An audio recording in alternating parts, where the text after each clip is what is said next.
Last summer, as I stood on top of one of Santa Clara Pueblo's sacred mountains, I was most impressed by the wind, the beauty of the clouds, and the flow of the hills down below. There is a shrine on top of that mountain with a few well-placed stones which define a small area scattered with cornmeal and a deeply worn path in the bedrock. No special structure celebrates the sacredness of that place.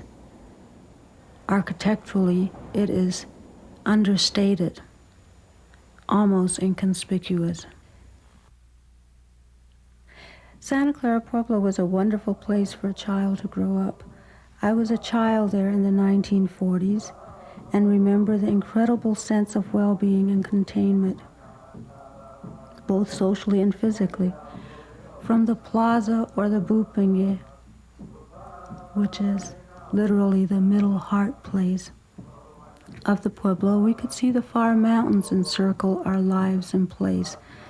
The bupenge, or heart of the earth, for the Tewa people is the open community space where the ritual dances and other community activities happen.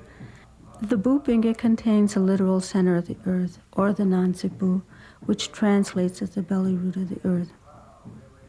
Each Pueblo's cosmos encircles the Nansipu, and the surrounding mountains where the earth and sky touch are the boundaries of the well-organized spaces for people, animals, and spirits to live. The house in Kiva also emulated the low hills and mountains in their interconnectedness to the earth. The adobe structures flowed out of the earth, and it was often difficult to see where the ground stopped and where the structures began.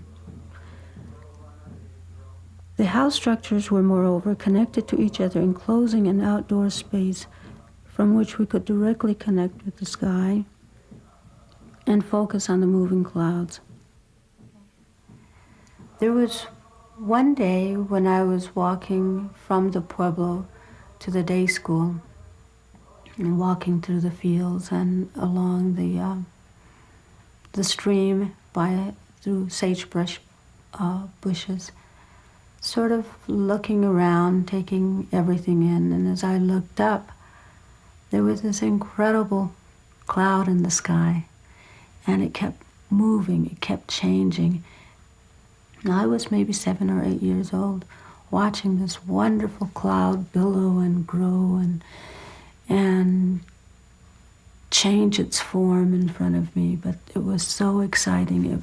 It felt so close, and yet it was so full of energy, and it was so full of life. It moved and it changed, and I could see its form getting bigger, and the blue in back of it was just unbelievable, and this enormous white billowing that was just moving within itself. It was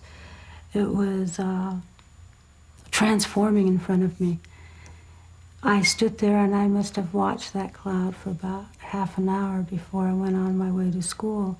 But it was one of those moments in my life when I began to realize what it meant when the people talked about what happened to us when we die. When we die, our energies go into becoming clouds. We become the clouds, and we move through the sky as that cloud was doing. And then we drop water on the earth. And that whole cycle of moving between the earth and the sky became very clear to me. The Kiva structure was totally symbolic. Its rooftop was like the Pueblo Plaza space from where we could connect with the sky, while the rooftop opening took us into the Kiva structure, which was like going back into the earth via the Nansipu in the plaza space. The connecting ladder of tall spruce stood in the middle near the Nansipu, a simple stone. The single simple stone in the middle of Tewa Pueblo extremely significant because it is the place that reminds us of where we came from.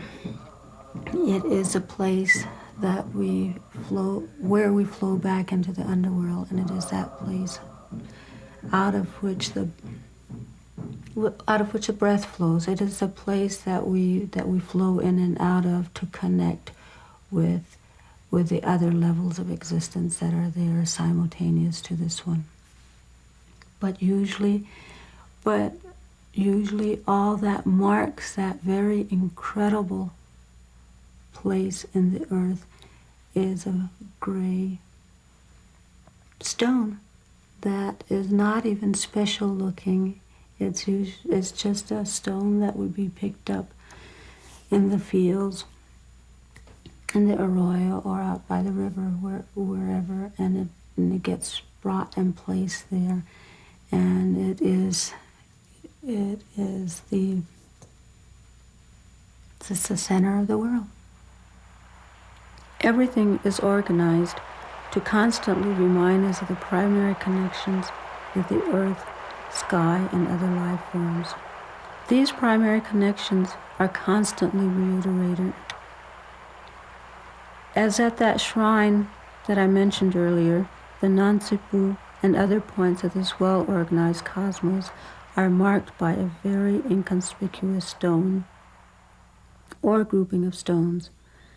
This physical understating of sacred places is typical of Pueblo thinking. It is a world thoroughly impregnated with the energy, purpose, and sense of the creative natural forces.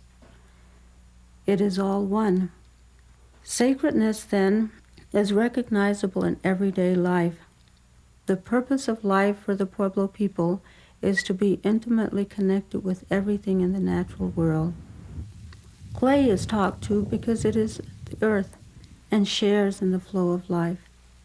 That flow described as Owaha, water, wind, breath, is the essence of life.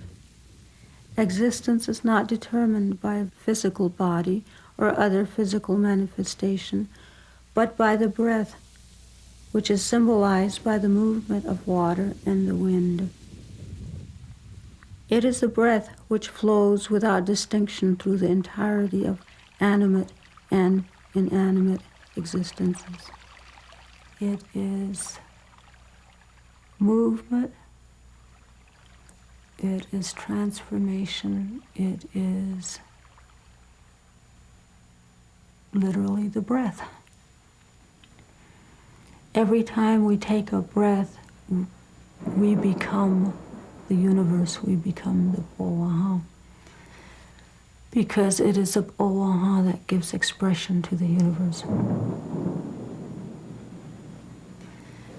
That's why we can talk about the world being non-discriminatory, because we are all expressions of that breath, and the cosmos itself being an expression of the energy that flows through it. It is life itself.